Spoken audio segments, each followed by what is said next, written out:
Welcome back to In the Green Room Live. As you can tell, this day so far, Jodie, how would we describe it? It's real life. Gospel music is real life. It's unpredictable. We are now broadcasting live from the historic Lincoln Theater in Washington. Inside the Lincoln Theater. Inside the Lincoln That's Theater. Right. Mm-hmm. The stars are getting ready to come down. The honorees, the celebrities, and the performers will be coming down and interviewing with us momentarily. So much is going on. We have all kinds of media all around us. That's right. The house is beginning to fill. You can hear a little bit of the Winans music, Restore Me, the 1970s. And so just stay tuned. Again, we're bringing you the best in gospel music coverage here in the Green Room. Live. Okay, so we can have the Winans, right?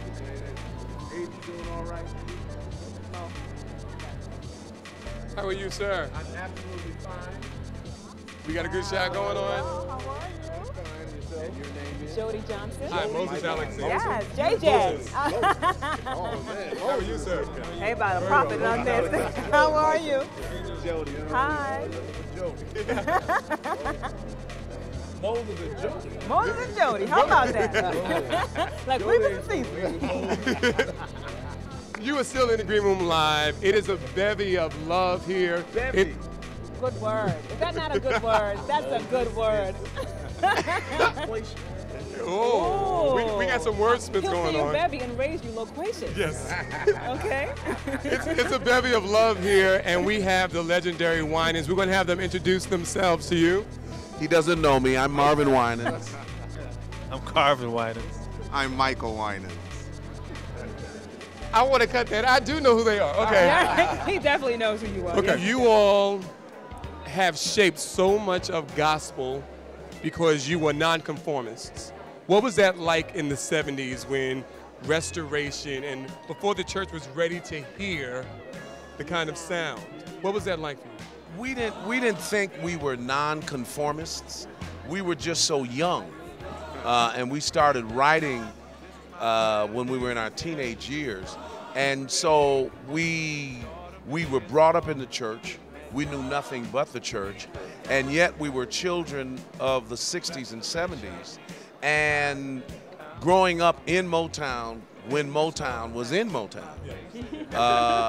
And having Stevie Wonder live behind you and Smokey Robinson live in the street before you, and the Four Tops lived in front of that. And so you're going to school with the children of Motown, and we just wrote what our ears heard, what would relate to our generation.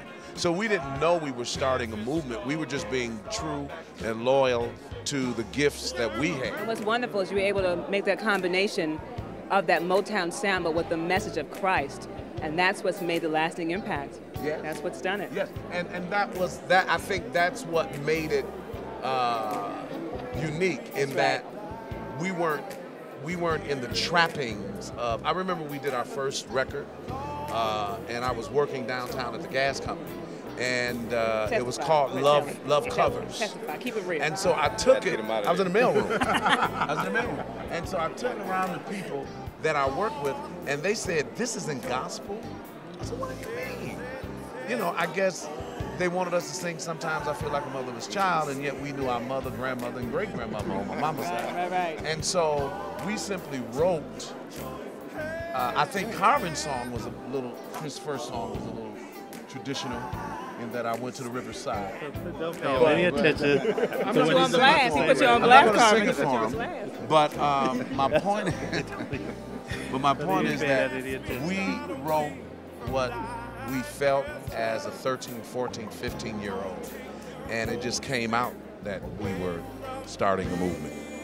Unbelievable. Royalty, gospel royalty. Irma, please. I'm Here begging. comes I'm their baby begging. sister, Moses Alexander. Cece. Wow.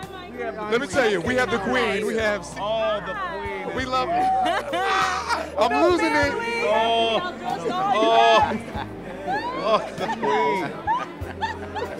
Hello, everybody. I'm great. I'm so great. Oh, I can't believe I'm standing next to her.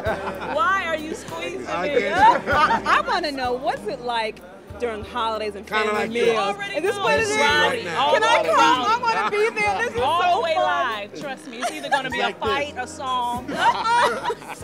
See what I had to grow up with? But I survived. Yes, I you did. survived. God is real.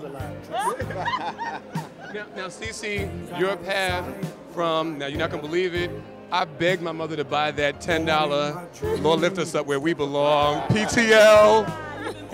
Yes. So from that moment and then watching your brothers in the gospel music industry, what was the greatest lesson for you as a fellow artist that they taught you that you could see from their careers? Well, we were man. huge Well, before she got her break.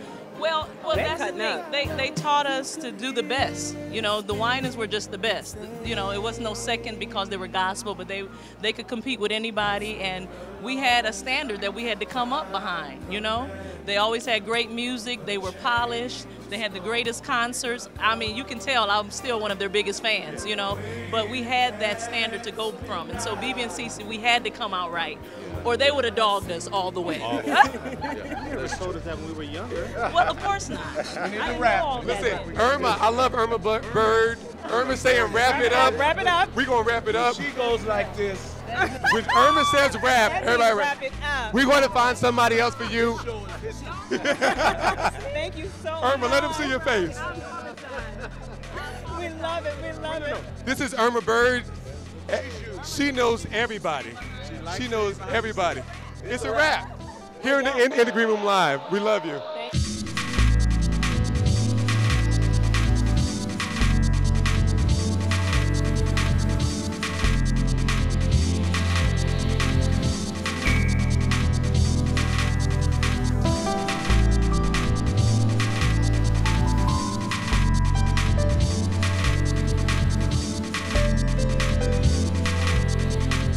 I can't believe I'm standing next to her.